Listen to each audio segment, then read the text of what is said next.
Cezanne said that he wanted to see like a man who has just been born. This was his ambition for painting.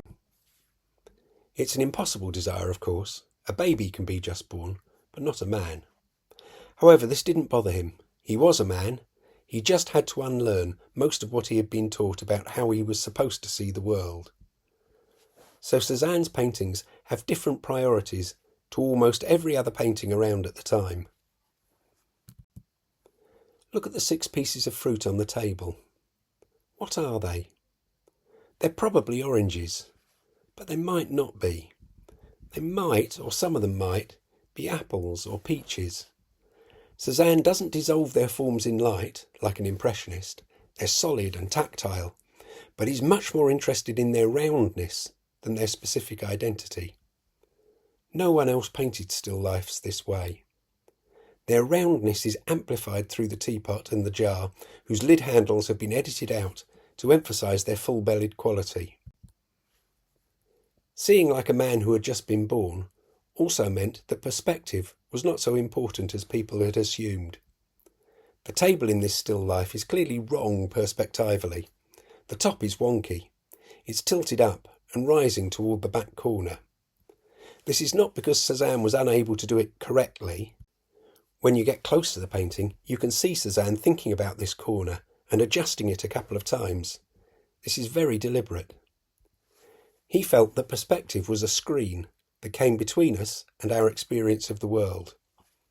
To paint without the armature of perspective was to take the risk of people thinking that it was just wrong. But there were benefits as well. In this case, the corneriness, if I may put it like that, of the tabletop is strengthened by coming into alignment with the actual corner of the canvas. Cezanne sets up a correspondence that would be impossible if he had stuck with orthodox perspective. Similarly, the edges of the plate in the centre of the table, where it goes behind the fruit, don't seem to match up. But this is partly because we know that it's a plate, and we know that a plate is consistently round. However, if the plate were the first thing you had ever seen, you wouldn't have those expectations, and so would see the plate differently. For Cezanne, this naivety, this unlearned quality of sight, was more truthful. Look at this diagram. Does the black line match up with the red or the blue as it passes behind the rectangle? Most people think the blue, but it actually matches up with the red. So human perception is not as rational and logical as you might expect.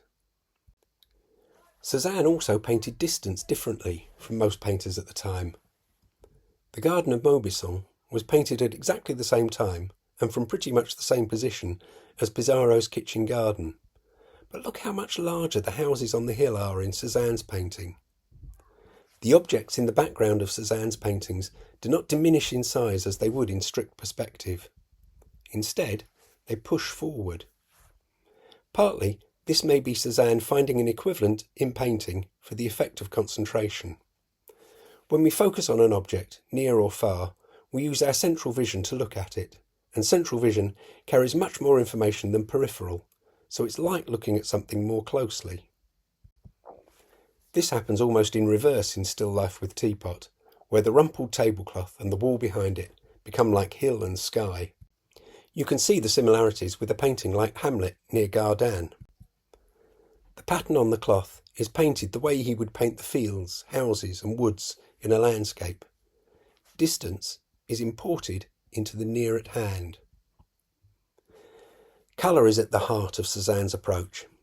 His paintings have an overarching colour harmony that acts like a musical key, and Cezanne would change the colour of objects if they didn't fit this key. It's possible that he made the blue jar paler in order to fit with the key for this painting. A jar very like this one, though darker, appears in several still lifes. These colour harmonies also cause problems for Cezanne, particularly in the later stages of a painting. Famously, when he painted the portrait of his dealer, Ambroise Vollard, he finished the whole painting apart from 2 spots on the hand.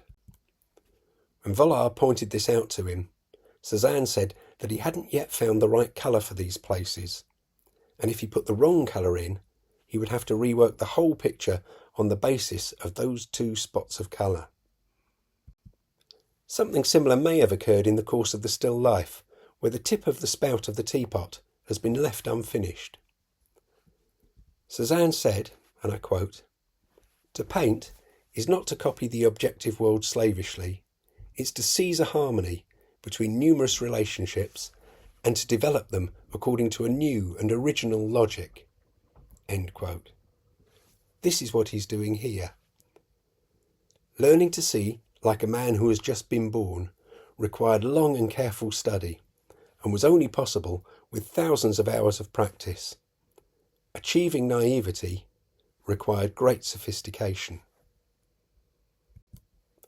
If you enjoyed this video, please like and subscribe, and visit my channel Think of a Picture, where you'll find lots more short, thought-provoking videos on art. Thank you.